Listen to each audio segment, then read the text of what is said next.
Yes, guys, welcome to another edition of Three Tings. I think this is ThreeTings41 now. So, yeah, 40 videos in the bank. And this is the next one.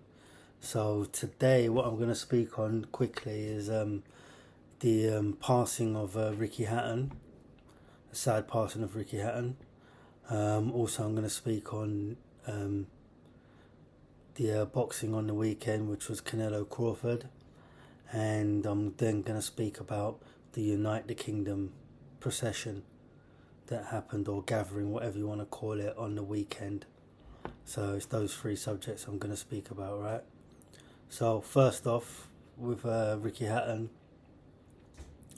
just want to say, like, kids, imagine like you're 19 years of age and you see like a professional sportsman, a boxer, footballer, whatever it is, yeah, rugby player, whomever, yeah, and you think, wow, this person's the same age as me, and they're doing that, they're on that platform already.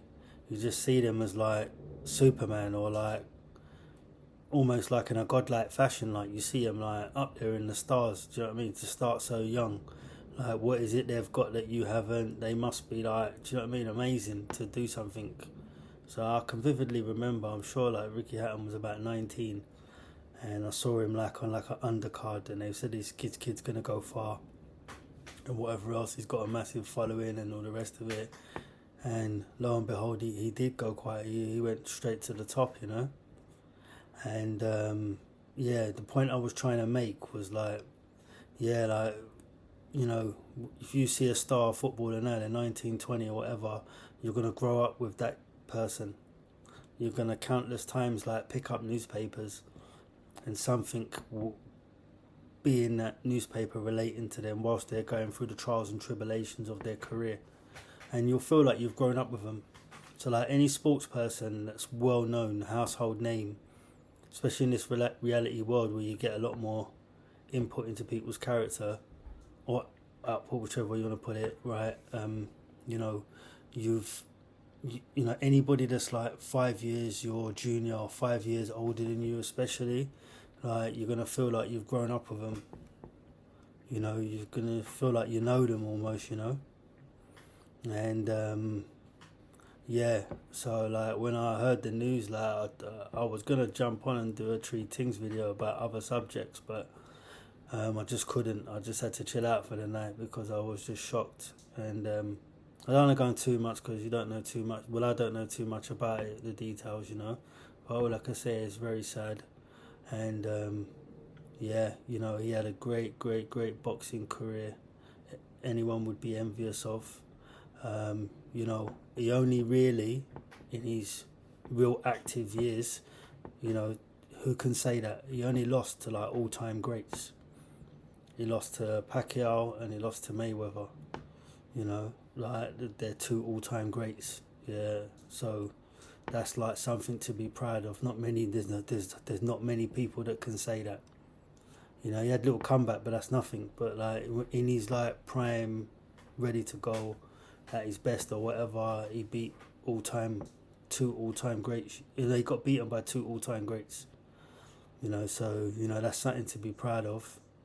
And also, as well as that, yeah, when I would say he got beaten by Mayweather, I did actually at the time, I love Hatton, but Mayweather was like, do you know what I mean?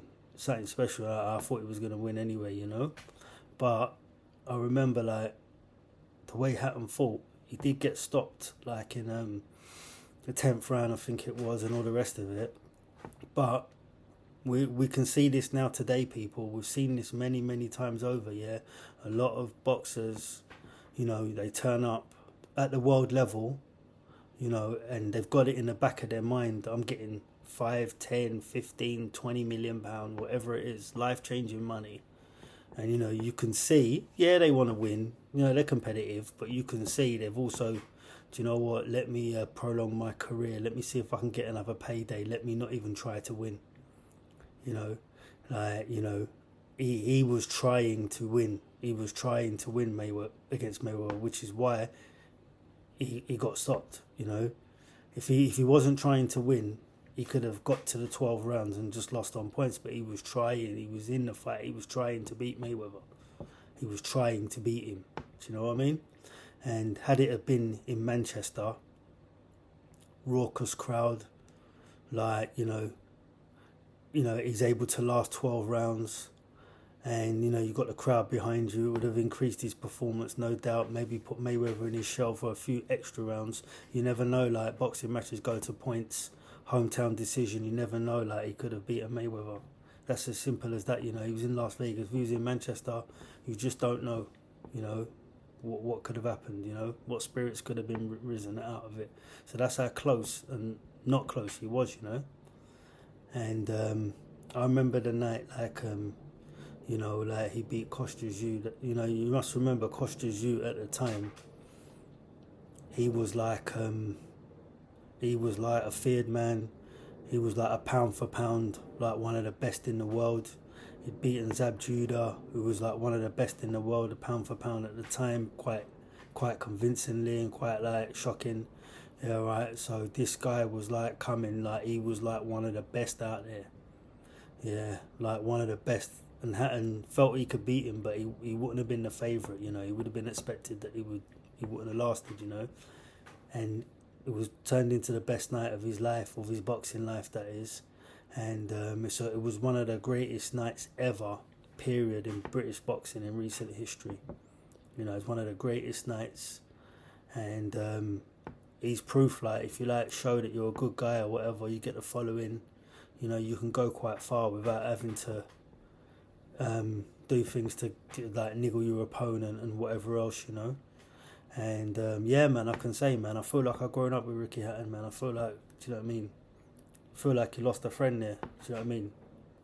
It's so intimate, like interviews and what you've gone through and stuff like that, the issues, the struggles. So yeah, like commiserations out to his family and all the rest of it. I shook his son's hand a few years back, so yeah, love. And yeah, I don't really want to go too much further than that, but yeah, man, I feel like I've grown up with him. He's exactly the same age as me as well, so you can't say, like, you know what I mean, it would resonate with middle-aged men as well. It would resonate across the board. And obviously 46 nowadays, yes, there's a lot of people getting things and disease or whatever and cancer and this and that, but still 46 years is incredibly young, especially for someone that was a sports person. You expected to be with him another 40 years plus, training in the game, commentating and stuff like that, because that's the career, that's the progression after boxing. So to have his life sort of shortened or live to where he was meant to live, because things are meant to be sometimes, it's very sad, like, yeah. So I just wanted to say, like, we love you, Ricky Hatton. Rest in peace. And yeah, absolute love to all his family and all who care about him. All right. So that's that. That's the tribute to Ricky Hatton. Right. So next, now I wanted to speak about Bud Crawford versus Canelo Alvarez. Where do I go with this? It went pretty much how I wanted it to go.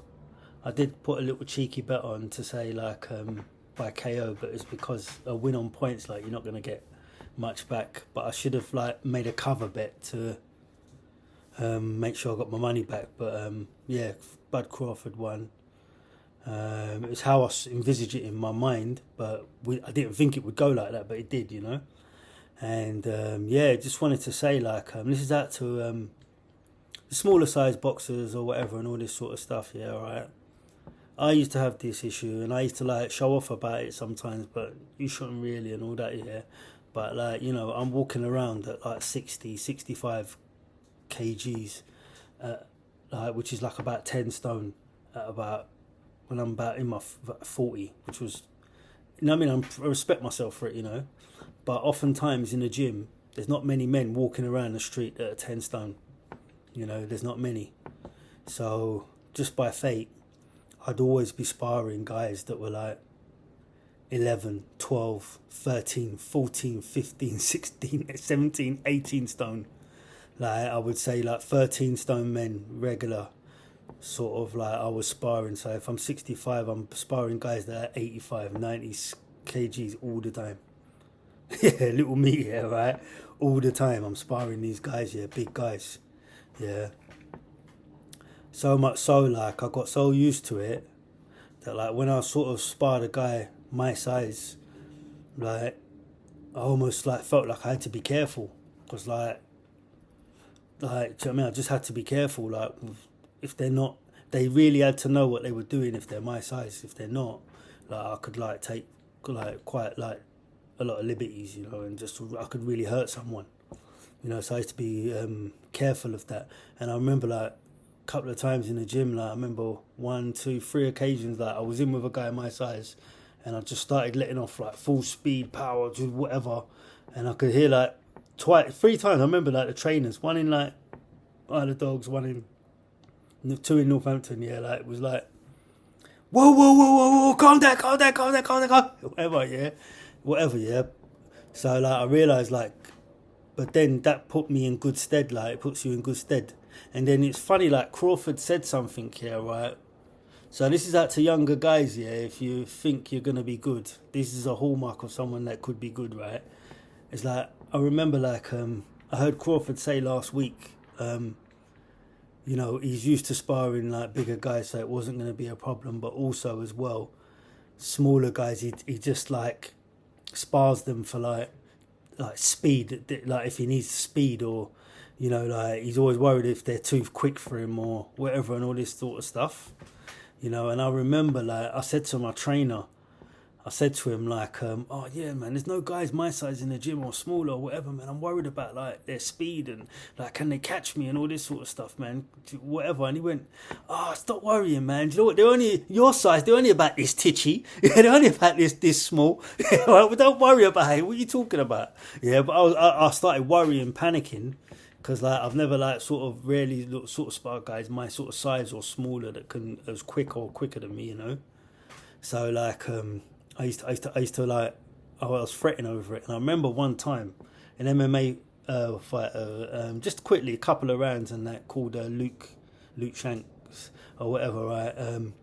He just done a few rounds with me, yeah, and straight away, like, within a round or two, he was like, I could see, like, he was sharp and quite, like, his shots were quite, they had a little sting, just a little sting on them, right? And I was like, I ain't used to that speed, do you know what I mean? But then obviously, like, I sort of got used to it or whatever, right? After, like, a round or two, is not a problem, right? But yeah, just gonna say, like, yeah, smaller size guys or whatever, you know, sometimes, like, you feel like, oh, I should be spying these bigger guys and all the rest of it. But I think it can hold you in good stead. And if you are already and you're holding your own, yeah, don't get me wrong, the big guys, if they touch you, if they catch you, you know what I mean? And it can be done, and it has happened, you know. But if you can hold your own with, like, guys that are, like, outweighing you 2, 3, 4 stone, it stands you in good stead for the future. So it shouldn't really stop you, you know, sometimes from sparring, you know. And yeah, that being said, Canelo would have been in that position. I mean, Crawford would have been in that position many times over, just sparring guys that are, like, bigger than him and whatever, in training all the time for years. And that would have equipped him to, like, deal with, like, somebody like Canelo. And to me, it looked like it looked like a glorified sparring match, to be honest with you. It looked like he's used to seeing guys of Canelo's size and strength and power, and that's how it looked. It looked quite easy for him. Do you know what I mean? But that's a trait of the best or the great. They often make things look easy when it's not. But yeah, you know, the weight didn't make any real difference. But then again, you know, the elites, as I said before, like, they're able to negate weight. But what these bigger guys haven't done to the smaller guys just yet is this. Like, you had Tyson Fury versus Usyk, and then obviously Canelo versus Crawford. Now, they both tried to outpoint a better boxer, or, like, somebody who's more talented than them, with, like, just scoring points in boxing, right? And weight matters when you clinching, when you're, like, sort of pushing each other around. But just straight, like, boxing, like, a smaller world champion, there's an optimum weight, I reckon, for boxing, but a smaller world champion is often going to be able to outpoint like the bigger guy. Like Kell Brook could easily outpoint Golovkin until Golovkin sort of put his strength on him. So Canelo, wasn't able to use his physical advantage, which was his weight. He was definitely bigger, yeah. And that there just left it to the boxing. If you leave it to the boxing on a smaller, sort of more dominant world champion, it's a foregone conclusion to me which way it would go. However, that being said, the main definition between the two that I saw was the fact that there was, to me, a significant athletic difference. There was significant athletic difference. I could see it. There was a significant athletic difference that Canelo, unless he was younger, maybe in a lighter weight class, may have been able to handle. But there was a significant different class in athleticism, and also a little bit of ring generalship or boxing IQ as well. You have to give him that as well, yeah. But I could tell if they were in the gym and they were doing like a CrossFit type circuit, I think Crawford would beat him. If they were doing like sprints at the end, Crawford would beat him. If they were doing press-ups, Crawford would win. Squats, Crawford would win. But then when it come to the weightlifting room, I reckon they might be similar, or like Canelo would have a slight edge, maybe doing like sort of off the squat rack and all the rest of it, if you had them doing different athletic tests, yeah. But I could see all round this was a fitter, more athletic human being than Canelo, like, do you know what I mean? And obviously they say like footwork, you say like keep your hands up, this and that, but if you've got the footwork, you don't need to put your hands up, you just need to get in and out of range.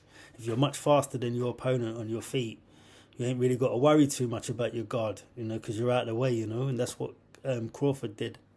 He was in and out the way, out of danger all the time, and stepped in and stepped out when he wanted to, and Canelo couldn't do anything about it. Like in MMA, wrestling is the determines where the fight is fought, where it's engaged. Yeah, the dominant grappler determines whether it's on the feet or whether it's on the ground.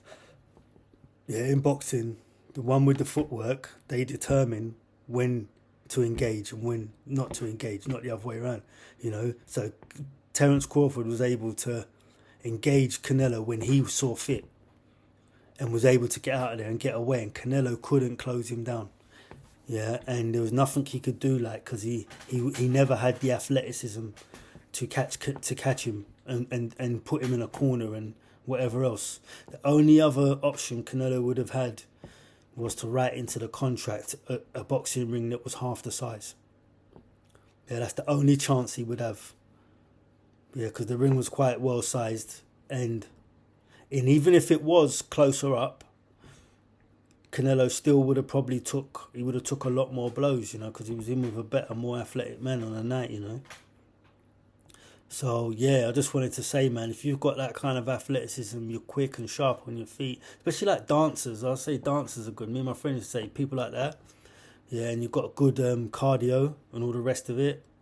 You know what I mean? You can do well.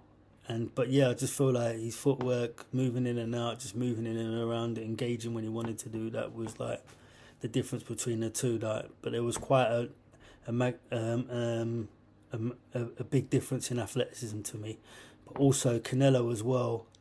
I feel like Crawford is a bad matchup for him. Canelo, like, Golovkin was made for Canelo, because Golovkin, you don't need to go looking for him. He's right in front of you. Yeah, so Canelo had him right in front of him, and he could also, he could catch him anytime he wanted, when with a moving target like Crawford, it wasn't that way, And with Canelo as well, man, he's done well with his gifts, because, like, for boxing, I'd say he's a little bit too stocky, but he's done well with it. Yeah, so who am I to say? But on top of that, yeah, Canelo throughout his career, you've always seen him, man. He takes these big breaks, like he takes a lot of breaks. Like, do you know what I mean? You can tell his cardio would never be the best. Yeah, and he does a lot of like what I call pot shotting. Like he just like one shot, move on, one shot, move on, and he plods a lot. Yeah, so somebody that moves around and someone's just plodding, yeah, all the time. It's like it's not a good concoction for the actual person that's plodding around. You know, it puts them at a disadvantage. You know, a big disadvantage sometimes. You know, so Canelo's just used to like plodding around the opponents right in front of him and just pot shotting. You know, and also as well that style he's got as well. He's not like too Mexican to me. Like he's more like, to me, if I close my eyes, I would think he's a black American boxer.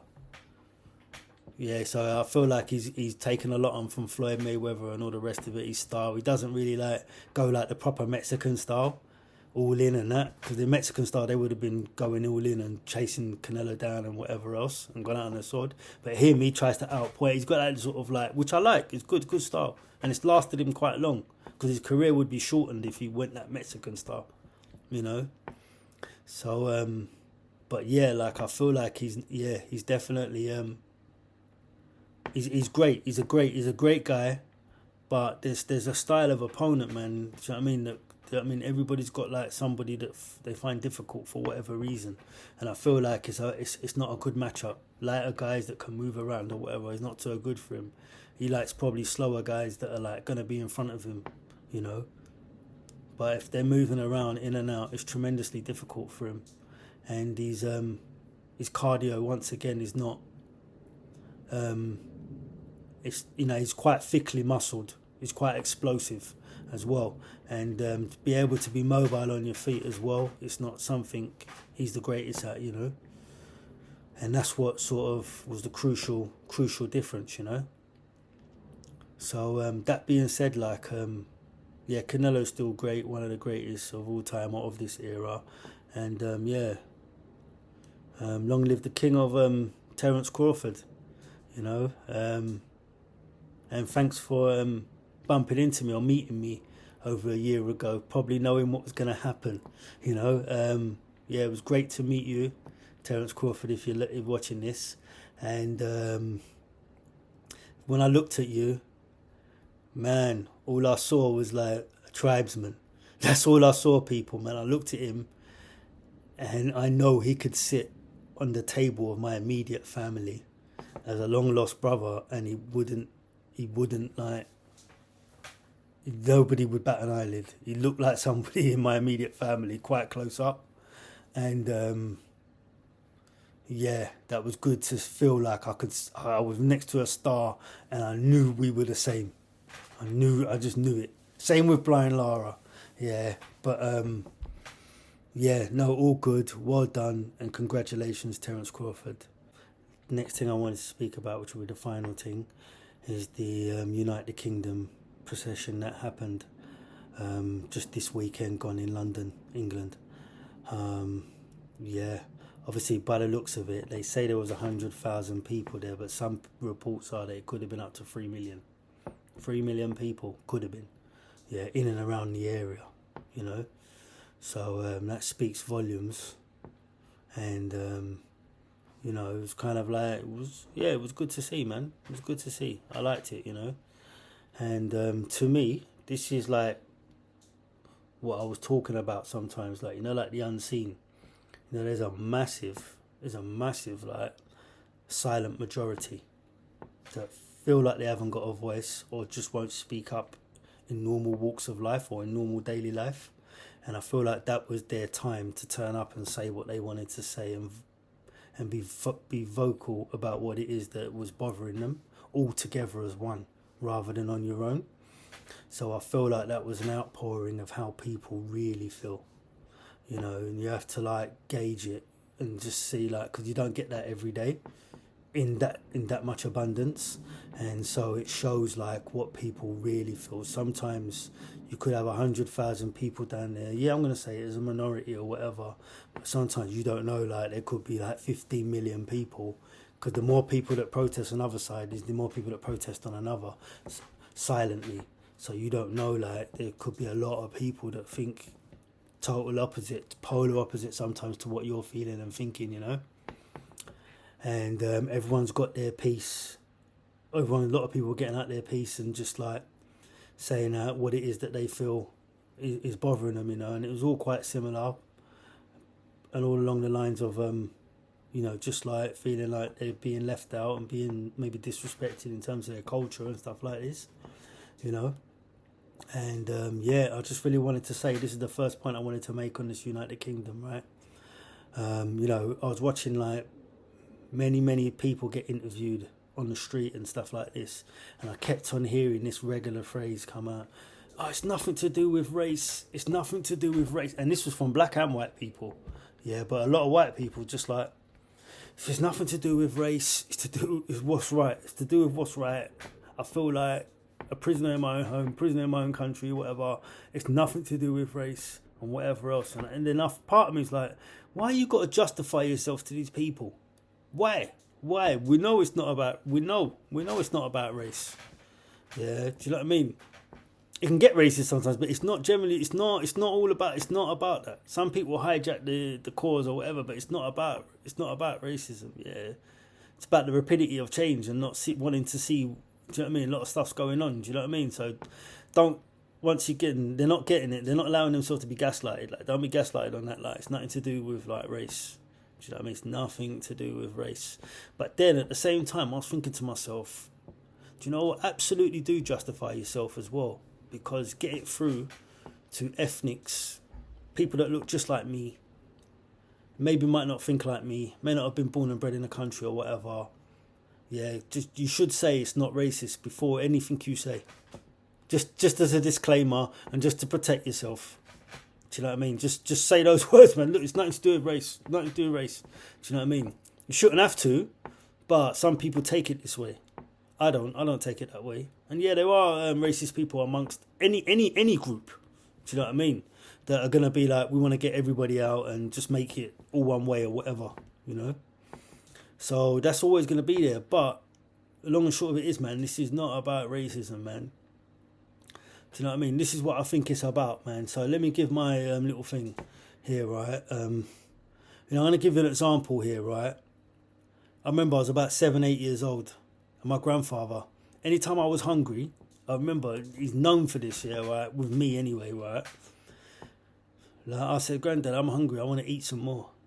Like, my grandfather would always scrape off the whole of his plate of food and then just put it onto my plate without fail. Like, do you know what I mean? It doesn't matter. He's a grown man at the time. It doesn't matter how hungry he is, and we both are. He scrapes off his plate, literally the whole of his plate, and puts it on my plate. That's what I remember my grandfather for doing.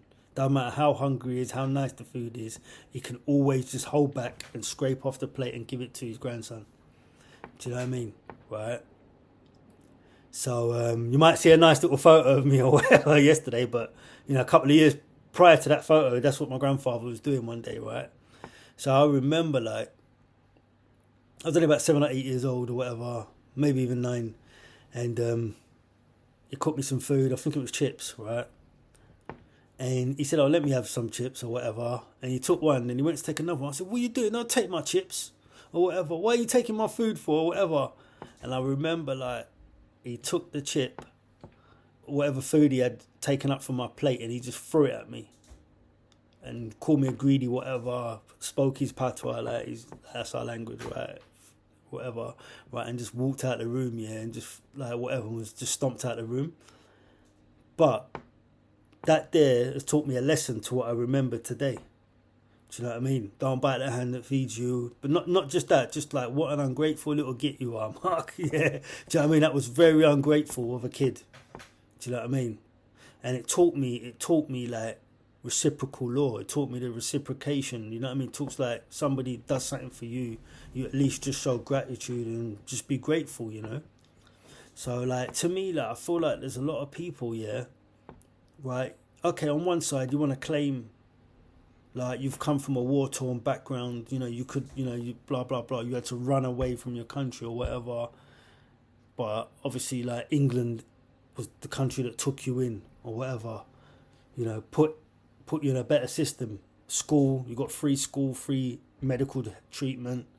You know, you get looked after if you're not working and whatever. Also, you can get away with not speaking the language. You don't need to speak to anyone outside of your culture if you don't want to, especially certain cultures, right? And because of England allowing people to all congregate and live in one area. So, like, basically, like, you could say they've given you everything you never had. They've given you.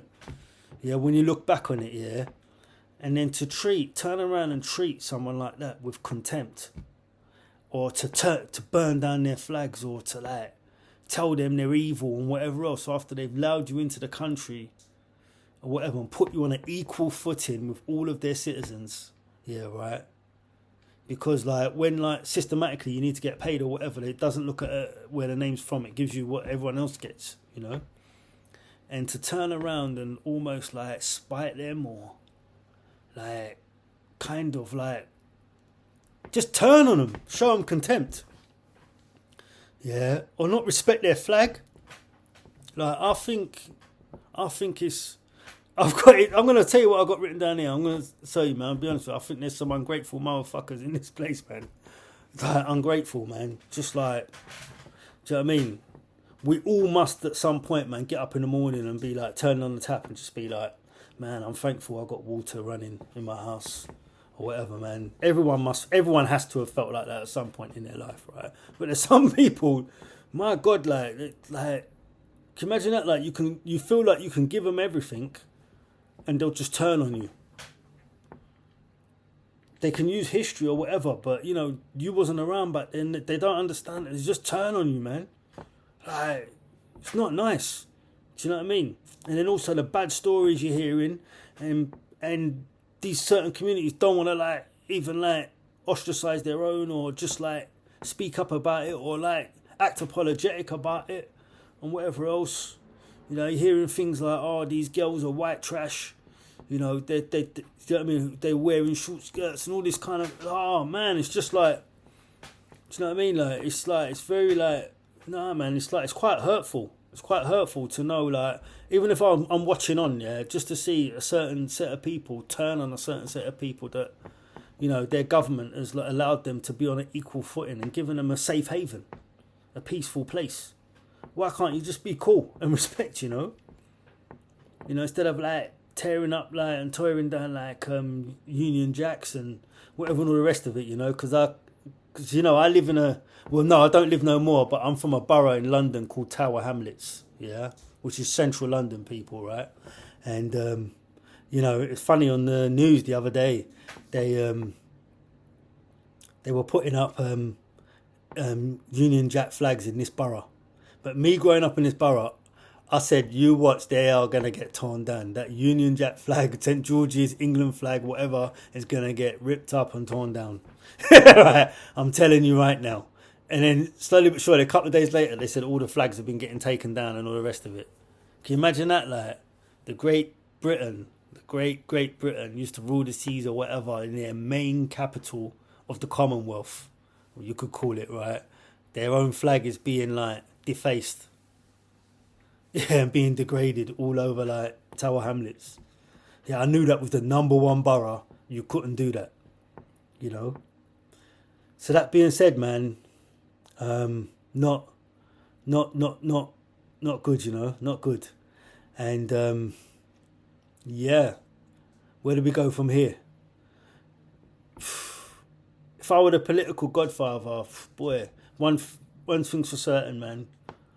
Just because I feel like it's a common ground that everyone can come in on, either we create a new flag that kind of embodies everyone's culture via emblem, or like there's a certain colour that's on 90% of the flags in the UK, whatever it is, yeah, that does have a little bit of histrionics in it, or you stick with this flag, man. But for me, what I would do, you don't understand what these things do, man. What I would do, if I had a political godfather, like, I would have the Union Jack flag in every single borough of London, hoisted higher than anywhere else, higher than any other building, or hoisted up in such a position where you come to the most focal point in this area, right? And you'll see, that's the first thing you'll see. But it'll be in a position or in a place where no one can easily climb up and just like tear it down. But you'd always know it's there and you'd always see it. Just for influential and psychological reasons and spiritual reasons as well and stuff like that. And just to respect the country. Because if everyone respects that one flag just a little bit more, I think everybody across the board will get on a lot better. You know, everybody across the board will get on a lot better, you know. So that's all it is. It's not about like, oh, you know, you're respecting UK or white culture, you was a slave before and all the rest of it. It's just like, that was then and this is now. And now, for everyone to move on, I feel like you should at least have this like base level. I'm happy to be here, happy to be alive, happy to be healthy, happy for my kids to go to school for free, my kids to go dentist for free, my kids to, you know, everything for free. Yeah. And I haven't had to lift a finger really. And I came from somewhere that I told them was a war-torn area, but really it wasn't. I just needed to get my political asylum and I'm just happy. Do you know what I mean? You know, I can scream and shout, I can abuse them as much as I want and nothing will happen to me. But in my own country, if you guys did that, do you know what I mean? Like, do you know what I mean? Just like, yeah, everyone just be cool, you know what I mean? But yeah, anyway, I just feel like, I feel like that's the reason why I'd say like I'd have the flag up everywhere, that it could be held up. And it's just to establish a certain level of parliamentary respect across the board, you know. And yeah, man, you just always got to respect the host country or the history that's here. It is a great history, no matter what you say, man. Because if it was your country and the vice versa, you'd be speaking about it, you know. But that brings this episode to conclusion. Right, so in conclusion, yes, so yeah, rest in peace, Ricky Hatton. Love, love, love. Once again, yeah, big up Bud Crawford. Where do you go from here? You look like you got a lot in the tank. You look like you can do like a lot more paydays. And really, and if they're paying, you might as well take them. But does it get any bigger than Canelo? Like, there's a reason why he had to jump 3 weight divisions. It was because of the name of Canelo. It was the star power, the star name. Yeah, it's like Mayweather beat Oscar De La Hoya and got his fans, and that's how Mayweather made his big money, yeah? So he had to go 3 weight divisions to face anyone that could give him like the payday. It was nothing to do with competitiveness, and yeah, a little bit, but it was like the payday and the fame and the to be renowned for what it is you do, you know, and to go down as a great. He was seeking greatness, you know, and financial recompense. So where do you go? Like, who is there to think of? Golovkin's, I think he's out of the picture now. Like, there's no one really, like, and when you ain't got motivation in a sport like that, like, you can get beat, you know. You can get beat when you're not like up for it, you know. Definitely, they will tell you that, you know, it's a sport where you need to be like almost, you need to be scared or in the same method of mood that you are going in when you're like worried about losing or whatever, all that sort of stuff. If you're not, you're at the top of the tree or whatever, and you're beating everything or everyone out there, it's not good. Like, you can easily get beaten and then tarnish your career as well and all the rest of it, and lose to someone that you would never lose to. So yeah, I'd say Terence Crawford, like, he's probably going to come back, isn't he? He should, but he can retire here. He can retire here. I would definitely say, like, the rematch, I'm not a big fan of rematches. I think it would be more conclusive, you know, and Canelo, his team would probably pull him, yeah. So I'd say, like, find a different type of opponent. Canelo, I'd also say, like, you know, he's had a long career, he can retire, but like, I don't know, like a champion, top champion like that, if it were me, like, I would at least just want to end on a win and then go. And if I think I can't win against world-class opponents, then yeah, I'd leave it. But he can still win against world-class opponents. So he might as well pick a world-class opponent and then go. Do you know what I mean? So yeah, I'd say he still has to come back just to like for his own being. But obviously he's getting older now, and then sometimes he might not be he might not be the same after this. You know what I mean? Just psychologically, it's not all physical, yeah, psychologically. So he needs to assess himself. But he's got millions of pounds. He don't really need to want for nothing. So you know what I mean? If he retires a great, you know, in the higher echelons of boxing, all-time great for what he's done, because he's gone up through weights as well, you know. So he's done his thing as well, you know, and he's on the same level as Crawford. Just Crawford's got a better style for him, you know. Yep, and just the United Kingdom. As I said again, yeah, there's just some people like that probably just like want to be like sort of respecting England a lot more. And if you are coming in, obviously like you want to like sort of like get up to speed with like the heritage and the language. The language. A woman said like, you know, the language. Like, do you know what I mean? It was a woman that wasn't born here either. She said like, listen man, please, like, I mean, it's very important like you just learn like the language as well, man. And I think it can help you. It can definitely help you, but it's like it's a big thing for me, man. Like you need to be like making steps to, because then that's how segregation happens. When people can't speak to each other, do you know what I mean? That's how trouble happens in the future. So that's why it's imperative. Do you know what I mean? Not just like kids will be all right because they're in the schooling system, so they'll pick up the language, yeah. But adults, if you're coming when you're young and that, it's hard. But you know what? It's hard because I don't know. I can't envisage, yeah. Like, I know I couldn't pick up another language, but then English is a language that if you don't speak it, it's spread around the world, and there's people that will know so many words and phrases in English that are from other language origins, yeah. But they're able to pick up on the English because English is just like so immersive. It's so overbearing all around the world, you know. So maybe it's easier to pick up for that reason, you know. But yeah, it's very important, man. You do pick up on it because a lot of people like they, you know what I mean. They don't say it, but do you know what I mean? They don't like it, you know. And I suppose it's the same wherever the crow flies. But you are in England, you know. So anyway, I hope this message reaches you well. Yeah, just hope this message reaches you well. All right, all good. Take care. God bless. And deliver this message straight to your heart because it's from mine. Love, one.